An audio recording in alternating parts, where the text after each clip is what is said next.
Here we go. We have another leak that was around for a while, ended up getting lost in the shuffle of all the fake nonsense out there, and then rediscovered once we got recent Pokemon news.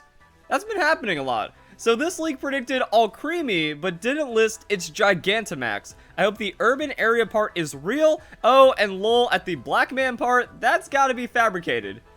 And that Black Man part definitely is interesting, and we're gonna be checking out. Now, the thought from PokeSirena is, I think it could have been a lucky guess, so let's keep that in mind as we go into the rest of this. Hi guys, I have leaks. Your choice to believe it or not. At this point, we've heard everything from everyone, whether or not it's fake or real, so the intro is effectively meaningless. Galar is completely huge. You know that there's a wild area, but there's also an urban area. This is basically open world of the city. You'll meet a lot of people, and they will give you stuff and quests. Mini quests in Pokemon is pretty much like the most hyped thing ever. However, we kind of had that in Pokemon Ultra Sun, Ultra Moon.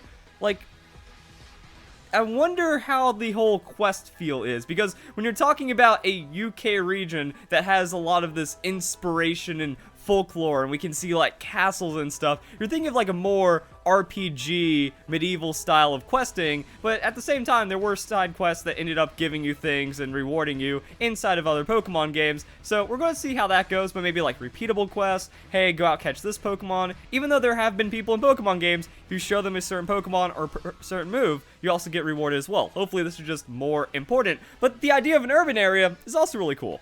I can confirm that Gigantamaxing is real. There is a Giga form to selected Pokemon such as Charizard, Machamp, Jinx, and Piplup. You can fight them in an urban area. I saw 2 new Pokemon. One of them is a Pokemon Titan, and it looks like a prehistoric black man. Okay. And exclusive to max raid battles, the second one is just whipped cream. And that's kind of what this entire thing is about. So, out of all the words you see on screen, whipped cream, Alcremie, is what people are going off of. And even then, like, someone saying, I can confirm that Gigantamaxing is real, we see it all the time with fake leaks riding on other fake leaks. So that's the thing. I know you are sad about the National Dex, but the games are going to feature all of the protagonists and rivals from the main series in a unique facility. It's called Battle All-Stars. Some of them are getting new clothes, especially the guys from Generation 4 and 5, and that makes sense since we haven't had the remakes for Generations 4 and 5. They're going to get their updates like we've seen with a lot of the other trainers from the other games. So now I kind of want to go through and break down each thing individually and see if it makes sense, because the urban area makes a lot of sense. We just look at the size and scale of this city, that we've seen maybe 10 to 15% of it. And if there is like a large area, you know, behind the castle or like on some extra part where you can just kind of roll around and find some Pokemon, that seems like it could easily fit inside the city with what we've seen. Like, there's this little marketplace, there's probably another one, there's all kinds of things sitting around, there's the train that goes through it, and then we've just been like running across from random areas. And there's also the starters, that when we got the starter reveal, that was technically inside the city. Now, it wasn't real gameplay footage, but it's also trying to show the scale and size of this place. Yeah, maybe half of it could just be the urban area, like the back half. Like, you just run around and there's Pokemon in the city. This happened in Howley City, so this also isn't a new concept of Pokemon, and they might just be expanding that more as they're throwing in the wild area, as they're throwing in all of these, like, free exploration features inside the games. As for the mini quests, yeah, like I said, we've seen that stuff in Pokemon before with Ultra Sun, Ultra Moon, but any way that you get more Pokemon, more items, and more rewards like that, it's pretty cool. My only thing is, if there's actually max raid battles because of it, does that mean like we can see the beacons throughout the city or in like certain areas? That could maybe make sense. Like, maybe there's not as many, it's not as big as wild area, just small little urban area, couple alleys, like a quarter, third, half of the city or something, can run around it, scoop up some Pokemon, and then you can fight them in the urban area like it says in that second one. So getting stuff, getting quests. We've seen Game Freak tamper with things before, like in the first trailer, we see Route 1, and we see actually other routes and other Pokemon being encountered, but no overworld Pokemon. It took until the second news reveal to actually see Pokemon in the overworld, so maybe from this angle you can actually see a beacon and go, oh hey, there's a max raid battle in the urban area. Maybe there's only like 4 spots for it, compared to like the dozens that we see in the wild area, so it kind of keeps up with what you're keeping an eye on. It's like, alright, I'm going to check that out, maybe I'll get myself that. Piplup.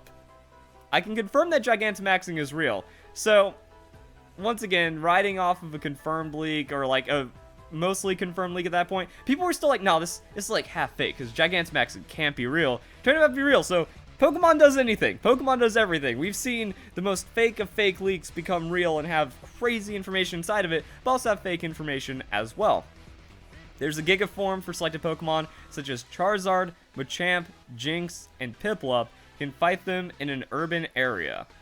Piplup makes, like, it actually doesn't, like, deconfirm it for me. That actually makes me feel like Game Freak could be that wacky, and the leak says Pikachu can Gigantamax. So if that's real, that means you don't have to have an evolution Gigantamax, which makes it better than Mega Evolution, because any pre-evolved Pokemon can get it, and then maybe it gets the stats. Like, it's only 3 turns, maybe it gets, like, plus 200 to its stats. We still don't know how Gigantamaxing works compared to Dynamaxing. Does it give bonus stats? Does it do all these other things? That'd be pretty crazy if the stat boost from this was actually calculated in some kind of way. Then instead of being like, hey, you, pseudo-legendary Pokemon, here's plus 100 to your base stats. Hey, you, Mawile, with like no stats, here's plus 100 to your base stats. You know, just like going and slapping plus 100. Maybe Piplup gets like plus 250, but Corviknight only gets plus 50, and you know, Charizard or any other Pokemon, they only get like lesser amounts because they're already getting the power of Dynamax and all those other things. But to make a pre-evolved Pokemon have that power behind it, you can go and just slap on an absurd amount of stats. Give it 600 base power for 3 turns. Just watch Piplup go. That'd be pretty cool. Machamp, Jinx. Now it's starting to get too many. Like, how many Gigantamax Pokemon is Game Freak going to put in the game? You know, because we have the Lapras. We also have inside the leak Pikachu, the 3 that we've already seen, other Generation 8 Pokemon, new Pokemon and stuff like that. So there's going to be like 50 Gigantamax Pokemon. Is that going to get in the way of Dynamaxing at that point? You know, is that going to kind of be an issue, or is it just going to be a few, but then if you don't put in too many? Like, Game Freak is in an unwinnable position. It's either like Alola forms where you wanted more and more, or Mega Evolutions where people just want, you know, they want every generation to just introduce new Megas or something like that, like even Generation 7, but at the point it just starts getting difficult to kind of keep up with. However, since Dynamaxing is very special to the Galar region, it's not like, with this bracelet, you can do these crazy things wherever you are, as shown by being able to Mega Evolve in a tropical island. With this, you actually have to be in specific places, so the competitive arena and then all of the gyms, and that's going to be it. And also the max raid battles and stuff like that. So there's only a few areas where this can occur, which means maybe Game Freak could just go all out for this one and then be like, yeah, we'll do something new for like Gen 4 remakes and Generation 9 and stuff.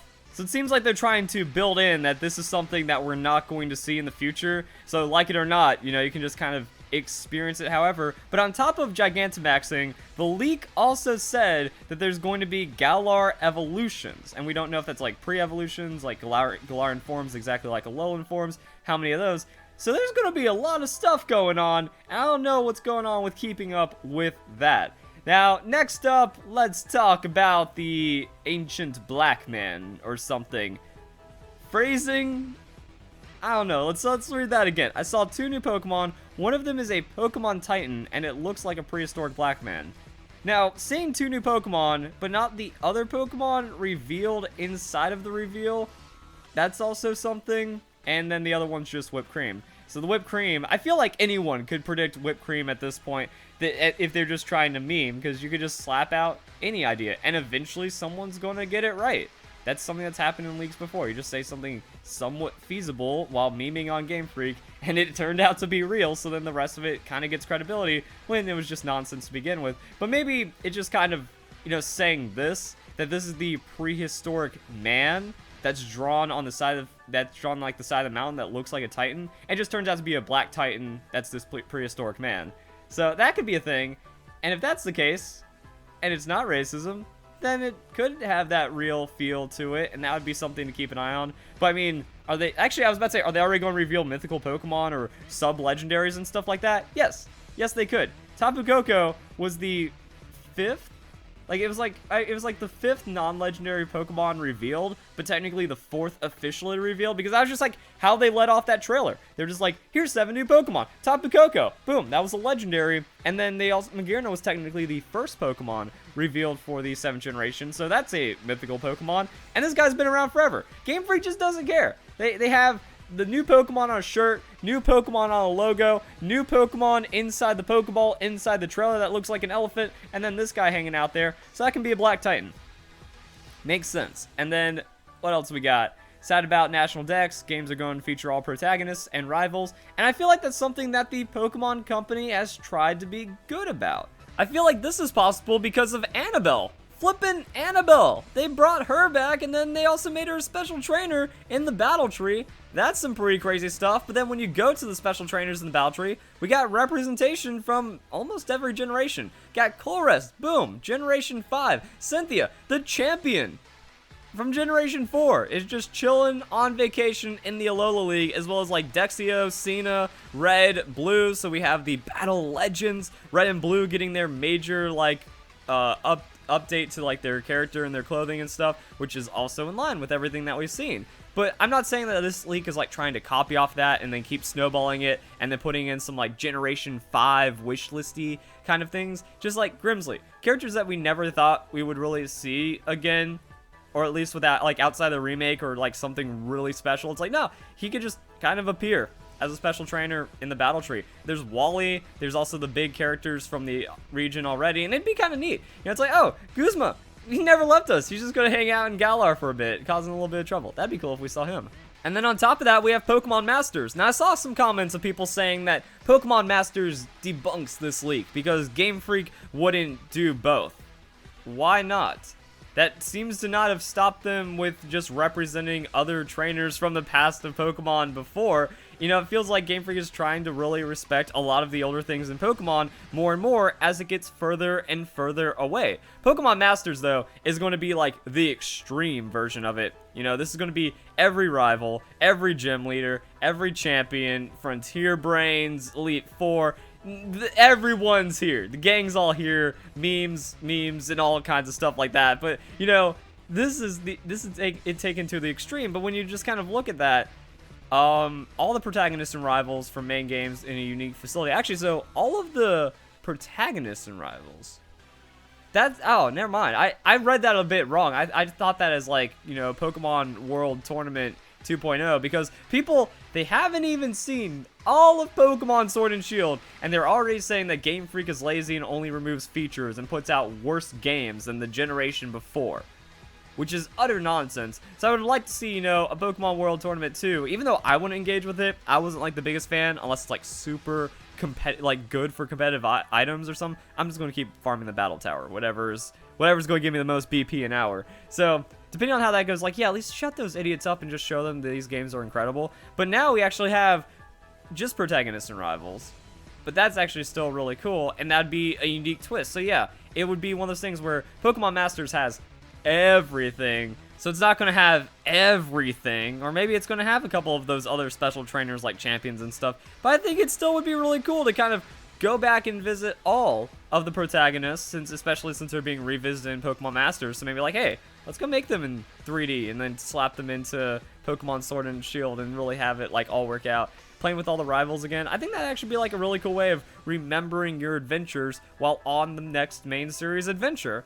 So there we go, guys. That's me breaking down my thoughts on this. I think it's all really cool and maybe works with what we've seen for Pokemon Sword and Shield. Bit dubious. You know, this just kind of appeared, got kind of a thing right when there was a lot of other information that could have been noted on. Like when it comes to the other leaks gets multiple things correct in every reveal. Gigantamaxing and Chairman Rose, as well as just all the other things in the beginning. So this guy's like, whipped cream.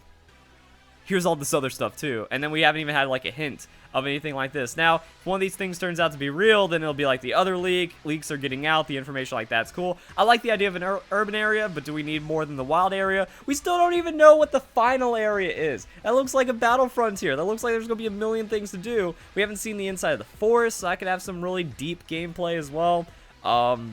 Yeah, like, there's already more content in Pokemon Sword and Shield than, like, any other main series Pokemon game. So, all of this stuff makes it cooler. Gave my thoughts on the Gigantamaxing, and that's kind of it. So, if you guys enjoy the video, hope you all have a nice day. Thank you very much for watching.